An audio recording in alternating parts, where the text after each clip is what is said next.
ఒకప్పుడంటే ఓకే కానీ ఇప్పుడు ఏపీలో పొలిటికల్ లెక్కలు వేరు. ప్రధాన పార్టీల జాబితాలో జనసేన కూడా చేరిపోయింది. మొన్నటి ఎన్నికలతో అనూహ్యంగా పుంజుకున్న పవన్ పార్టీ ఇప్పుడు అధికార కూటమిలో కీలకంగా ఉంది. అలాంటి ఫైరింగ్ పార్టీకి ఆ జిల్లాలో మాత్రం నాయకత్వ లోపం కనిపిస్తోందట. ఎన్నికలకు ముందు తగిలిన షాక్ నుంచి ఇంకా తేరుకోలేదట. ఇంతకీ ఆ జిల్లా ఏది? పరిస్థితులను అధిగమించేందుకు అధినాయకుడు వేసిన ప్లాన్ ఏంటి? కృష్ణా జిల్లా జనసేనకు నాయకత్వం కరువైందా? ఉదయభాను చేరికతో ఆ లోటు తీరిందా? సావినేని అనుకున్నది సాధిస్తారా? జిల్లాలో పవన్ టార్గెట్ ను రీచ్ అవుతారా? గట్టిగా మాట్లాడుకుంటే 175 నియోజకవర్గాల్లో కూడా జనసేన పార్టీకి సరైన నాయకత్వమే లేదన్నది ఆ పార్టీ అధినేత పవన్ సైతం పబ్లిక్ గా ఒప్పుకునే మాట. ఈ విషయంలో ఎన్నికలకు ముందో లెక్క, ఎన్నికల తర్వాత ఇంకో లెక్క అంటోంది జనసేన. అవకాశం ఉన్న ప్రతి చోట బలమైన నాయకత్వం కోసం ఆచితూచి అడుగులు వేస్తున్న పవన్ గట్టి నాయకుల్ని ఎంచుకొని మరీ కండువా కప్పేస్తున్నారు. ఆ లెక్కల్లో భాగంగానే వైసీపీ నాయకుడు మాజీ ఎమ్మెల్యే సామినేని ఉదయభానును పార్టీలో చేర్చుకున్నారు డిప్యూటీ సీఎం. దీని వెనుక భారీ వ్యూహమే ఉన్నట్టు పొలిటికల్ వర్గాలు గుసగుసలాడుకుంటున్నాయి.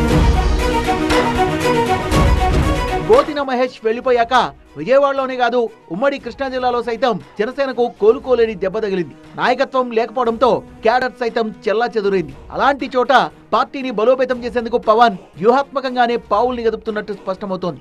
ఉదయభాను చేరిక అందులో భాగమే అన్న ముచ్చట బలంగా వినిపిస్తోంది. అందుకు తగ్గట్టే ఉదయభాను కూడా పొలిటికల్ గా తన పని మొదలుపెట్టినట్టు కనబడుతోంది. జిల్లాలో నడిపించే నాయకుడు లేక సతమతమవుతున్న జనసేన క్యాడర్ కు ఇప్పుడు ఆయనే బాసటగా నిలుస్తున్నారు. రాజకీయాల్లోకి ఎంట్రీ మొదలు వైఎస్ రాజశేఖర రెడ్డి విధేయుడిగా ఉన్న ఉదయభాను అనంతరం జగన్ వెంట నడిచారు. వైసీపీ ఉమ్మడి కృష్ణా జిల్లా అధ్యక్షుడిగాను పనిచేశారు. జగన్ కు నమ్మినట్టుగా పనిచేసిన సామినేని 2019లో జగ్గయ్యపేట నుంచి ఎమ్మెల్యేగా గెలిచారు. ఇటీవల ఎన్నికల్లో వైసీపీ ఓటమితో ఆ పార్టీపై అసంతృప్తి వ్యక్తం చేస్తూ జనసేన కండువా కప్పుకున్నారు ఉదయభాను. ఇప్పుడు జగ్గయ్యపేటకు గుడ్ బై చెప్పేసి బెజవాడలో బెర్త్ కన్ఫర్మ్ చేసుకోవాలని సామినేని డిసైడ్ అయినట్టు తెలుస్తోంది. ఇప్పటికే ఎన్టీఆర్ జిల్లా జనసేన అధ్యక్ష బాధ్యతలను అప్పగించడంతో అన్ని స్థాయిల్లో నాయకత్వాన్ని గెలుపుకొని ముందుకెళ్తూ పవన్ టార్గెట్ ను రీచ్ అయ్యేందుకు ఉదయభాను తన వంతు ప్రయత్నం చేస్తున్నట్టు తెలుస్తోంది. ప్రాసెస్ లో తన అడ్డాను విజయవాడ వెస్ట్ నియోజకవర్గానికి మార్చుకోవాలని ప్లాన్ చేస్తున్నారట. జనసేన పార్టీ ఏర్పాటై 10 ఏళ్లైనా కృష్ణా జిల్లాలో ఆ పార్టీకి పెద్దగా పట్టు దొరకలేదు. విజయవాడ వెస్ట్ లో ఇన్నాళ్లు పనిచేసిన ఏకైక నాయకుడు పోతిన మహేష్ ఎన్నికలకు ముందు వైసీపీలో చేరిపోయారు. డ్యామేజ్ ని కంట్రోల్ చేసేందుకే ఉదయభాను రంగంలోకి దిగినట్టు తెలుస్తోంది. విజయవాడ కృష్ణలంకలో జనసేన జిల్లా పార్టీ ఆఫీస్ కోసం సొంత నిధులతో ఫ్లాట్ ను కన్ఫర్మ్ చేశారట సామినేని. త్వరలోనే గ్రాండ్ గా పార్టీ ఆఫీస్ ఓపెనింగ్ నిర్వహించనున్నట్టు తెలుస్తోంది.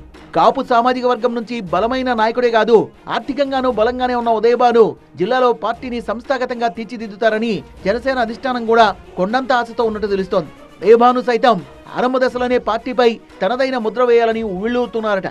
విజయవాడ వెస్ట్ మీద ఫోకస్ పెంచిన ఆయన ఆత్మీయ సమావేశాలతో హడావుడి పెంచేశారట. జిల్లా ఇన్ఛార్జిగా బాధ్యతల్ని నిర్వర్తిస్తూనే వెస్ట్ లో కూడా కార్యకర్తలకు నిరంతరం అందుబాటులో ఉంటున్నారట. ఎన్నికలకు ముందు ఎదురైన కుదుపుతో జిల్లాలో పట్టుకోల్పోయిన జనసేన ఇప్పుడు మళ్లీ తన సైన్యాన్ని నిలబెట్టుకునేందుకు వడివడిగా పావుల్ని గదుపుతోంది. ప్రతి నియోజకవర్గానికి బలమైన నాయకుడినే కాదు, బూత్ లెవెల్ నుంచి క్యాడర్ ను సిద్ధం చేయాలనుకుంటోంది. మరి ఈ విషయంలో ఉదయభాను పవన్ టార్గెట్ ను రీచ్ అవుతారో లేదో చూడాలి.